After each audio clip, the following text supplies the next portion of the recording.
कृषि बिल पर राज्यसभा में हंगामा हुआ। विपक्ष की मांगों को दरकिनार करते हुए उपसभापति हरिवंश नारायण सिंह ने ध्वनि मत से बिल को पास करवा दिया। कायदे से अगर एक सांसद संसद में मत विभाजन की मांग करे तो उपसभापति को उसकी बात माननी चाहिए, सुननी चाहिए, लेकिन उपसभापति हरिवंश ने किसी की भी बात नहीं सुनी। उपसभापति के इस फैसले से नाराज सांसदों ने उनकी कुर्सी के करीब पहुंचने की कोशिश की। कृषि बिल की कॉपी को हवा में लहराया, कथित तौर पर उसे फाड़ा गया और खूब नारेबाजी हुई। हंगामे के लिए जिम्मेदार 8 सांसदों को सोमवार को सभापति ने संसद से निलंबित कर दिया। निलंबित सांसदों ने इस फैसले के विरोध में संसद परिसर में ही धरना दिया और वहीं खुले आकाश के नीचे रात गुजारी। इस बीच उपसभापति के खिलाफ विश्वास प्रस्ताव विपक्ष की तरफ से लाया गया, जिसे सभापति वेंकैया नायडू ने खारिज कर दिया। इधर मंगलवार की सुबह हरिवंश जी अपने घर से चाय लेकर के आए और धरने पर बैठे सांसदों को चाय परोसी। निलंबित सांसदों ने चाय पीने से इनकार कर दिया और एक बार फिर किसानों के लिए इंसाफ मांगा। लेकिन इस गर्म चाय की प्याली से एक बार फिर चाय पर सियासत तेज हो गई है और इसे भुनाने के लिए सबसे आगे आए प्रधानमंत्री नरेंद्र मोदी। तो बड़ा सवाल यह है कि कृषि बिल के विरोध में शुरू हुई उपवास की राजनीति को मोदी सरकार चाय पर क्यों केंद्रित करना चाहती है। नमस्कार, हमारी राय में आपका स्वागत है। मैं हूं राजीव। तो कृषि विधेयकों पर शुरू हुई विरोध की राजनीति उपवास से होते हुए चाय पर चर्चा तक पहुंच गई है। इस राजनीति का दिलचस्प पहलू यह है कि अब इन विधेयकों के बहाने बिहार चुनाव को साधने की कोशिश भाजपा ने शुरू कर दी है। 2014 में चाय वाला से लेकर चाय पर चर्चा करवाने के लिए चर्चित हुए प्रधानमंत्री नरेंद्र मोदी ने इस चाय की प्याली को फिर राजनीति का सबब बना दिया है। किसानों के हक की बात दरकिनार हो गई है और हरिवंश जी जो उपसभापति हैं, उन्होंने किस भलमनसाहत से विपक्षी सांसदों को चाय परोसी, ये बात मोदी जी को इतनी पसंद आई कि इस पर उन्होंने ट्वीट कर दिया। मोदी जी ने अपने ट्वीट में लिखा, हर किसी ने देखा कि 2 दिन पहले लोकतंत्र के मंदिर में उनको किस प्रकार अपमानित किया गया, उन पर हमला किया गया और फिर वही लोग उनके खिलाफ धरने पर भी बैठ गए। लेकिन आपको आनंद होगा कि आज हरिवंश जी ने उन्हीं लोगों को सवेरे सवेरे अपने घर से चाय ले जाकर पिलाई।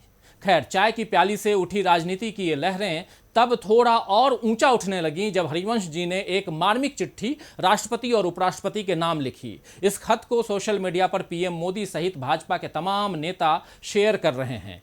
हरिवंश जी ने इस चिट्ठी के जरिए बताया कि वो 1 दिन के उपवास पर रहेंगे ताकि विपक्ष के सांसदों ने उनके मुताबिक जो अमर्यादित आचरण सदन में किया उस पर आत्मशुद्धि का भाव उन सांसदों के मन में जागृत हो। इस चिट्ठी में गांधी से लेकर जयप्रकाश नारायण, लोहिया, कर्पूरी ठाकुर, चंद्रशेखर और रामधारी सिंह दिनकर सबका जिक्र है। दिनकर की एक कविता से अपनी चिट्ठी का समापन करते हुए हरिवंश जी ने वैशाली और उसके गणतंत्र को भी याद किया है। चिट्ठी की भाषा और विचारों को पेश करने की शैली से समझा जा सकता है कि हरिवंश जी वाकई बड़े पत्रकार और संपादक रहे हैं। लेकिन इससे एक और बात समझ में आती है कि राजनीति में तपते लोहे पर वार कब करना चाहिए, इसका अनुभव भी हरिवंश जी को खूब है। लेकिन यहां यह भी हो सकता है कि हथौड़ा भले हरिवंश जी के हाथ में दिखाई दे रहा हो, लेकिन वार कोई और कर रहा है।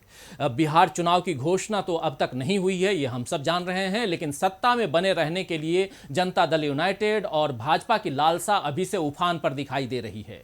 ये गठबंधन वैसे तो कांग्रेस और राजद के यानी राष्ट्रीय जनता दल के महागठबंधन को अपने से कमजोर मानता है, लेकिन भीतर कहीं ना कहीं ये डर भी है कि जनता दल यूनाइटेड और भाजपा के शासन से जनता खुश नहीं है।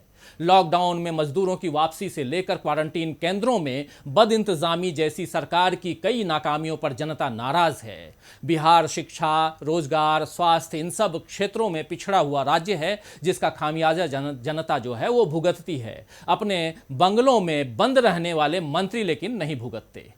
बिहार की गठबंधन सरकार अपनी इन कमजोरियों से जरूर वाकिफ होगी, लेकिन उन्हें दूर करने की जगह अब बिहार के भावनात्मक शोषण की राजनीति की जा रही है।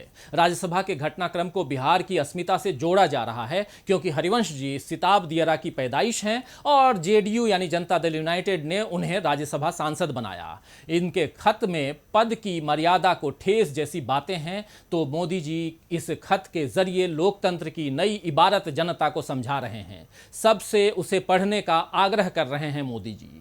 एक ट्वीट में मोदी जी ने लिखा है, माननीय राष्ट्रपति जी को माननीय हरिवंश जी ने जो पत्र लिखा उसे मैंने पढ़ा। पत्र के एक एक शब्द ने लोकतंत्र के प्रति हमारी आस्था को नया विश्वास दिया है।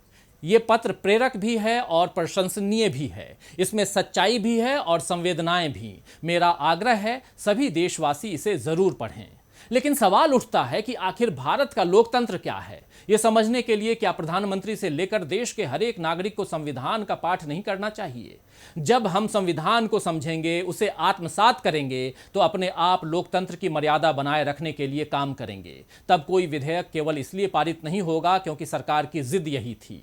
तब संसद के भीतर और संसद के बाहर विरोध की जो आवाज उठ रही है, उसे सुनने का मादा सरकार के पास होगा। मोदी जी को लोकतंत्र की इतनी फिक्र है तो संसद में 6 साल में उनके समेत उनके सांसदों ने जब जब विपक्षी सांसदों का मर्यादा की सीमा के बाहर जाकर मखौल उड़ाया, उस पर उन्हें खेद व्यक्त करना चाहिए। रेनकोट पहनकर बाथरूम में नहाने जैसी टिप्पणियों से लेकर फारूक अब्दुल्ला नजरबंद नहीं है जैसी गलत बयानी, इन सब पर उन्हें और उनके सांसदों को अफसोस होना चाहिए। रहा सवाल हरिवंश जी का, तो जिन्हें सोमवार रात नींद नहीं आई क्योंकि वो राज्यसभा में विपक्ष के हंगामे से दुखी थे, व्यथित थे, शायद उन्हें यही दुख, यही वेदना इस बात पर भी होनी चाहिए कि उन्होंने मत विभाजन का फैसला क्यों नहीं लिया, ताकि विपक्षी सांसदों को शिकायत का मौका ही नहीं मिलता। उन्होंने खुद को गांव का आदमी इस खत में बताया है। हालांकि मुंबई, कोलकाता, रांची, दिल्ली, इन तमाम जगहों पर उन्होंने बरसों बरस काम किया है और ये सब गांव नहीं है।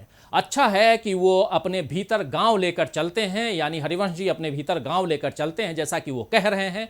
फिर तो उन्हें ग्रामीणों और किसानों की जमीनी हकीकत का भी खूब पता होगा। गांधी, लोहिया, जेपी, कर्पूरी ठाकुर और चंद्रशेखर को याद करने वाले हरिवंश नारायण सिंह को इस बात का भी अफसोस होना चाहिए कि इन विधेयकों पर जिन किसानों से चर्चा होनी चाहिए थी, उससे सरकार ने मुंह क्यों मोड़ लिया। इस देश का नागरिक होने के नाते उनकी वेदना भारत के हर एक पीड़ित, शोषित नागरिकों के साथ होनी चाहिए, लेकिन फिलहाल उनकी व्यथा, उनकी चिंता, उनकी तकलीफ राज्यसभा तक ही सीमित दिखाई दे रही है।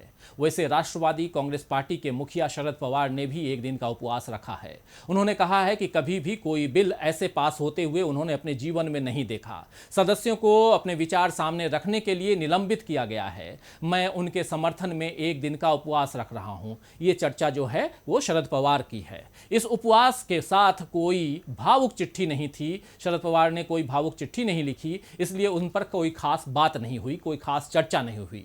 खैर, उपवास की इस राजनीति में बाजी कोई भी मारे, लेकिन जब तक उन किसानों की जीत नहीं होगी जो इस देश का पेट भरते हैं, तब तक लोकतंत्र पर सारी बयानबाजी बेकार है। तो आज के लिए बस इतना ही। देखते रहिए डीवी लाइव। नमस्कार।